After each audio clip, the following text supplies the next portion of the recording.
هل لله اسم أعظم؟ نعم. ومن دعاه به أجابه؟ نعم.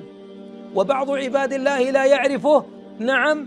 وهل ثبت في السنة أن اسم الله الأعظم معلوم؟ نعم. سبحان الله. وقليل من يسأل الله باسمه الأعظم، والحبيب أخبر أن اسم الله الأعظم من سأل الله به أجابه.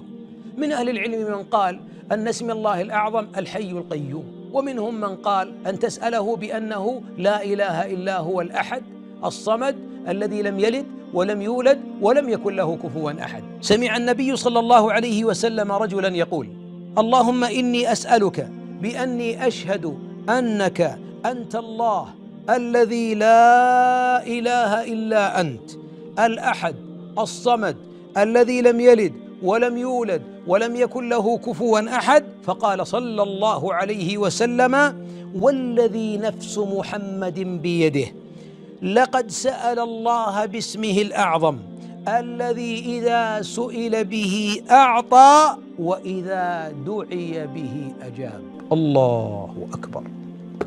دعاء جميل، دعاء شامل، دعاء بسم الله الذي إذا سئل به أعطى وإذا دعي أجاب. أي فضل!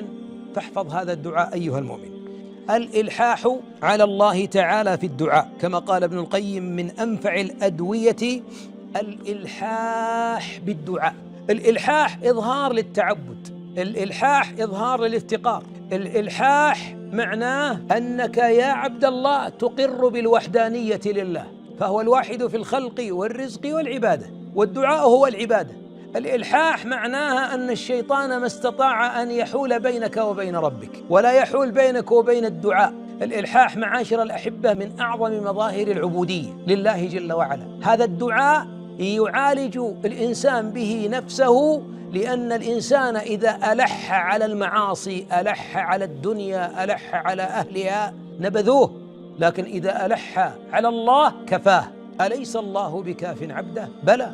ولذلك أقول: ألح واصل ولو 100 عام إن عشت هذا العمر، ألح على الله. فكل إلحاح عبادة، وكل عبادة يترقى العبد بها إلى طاعة ربه.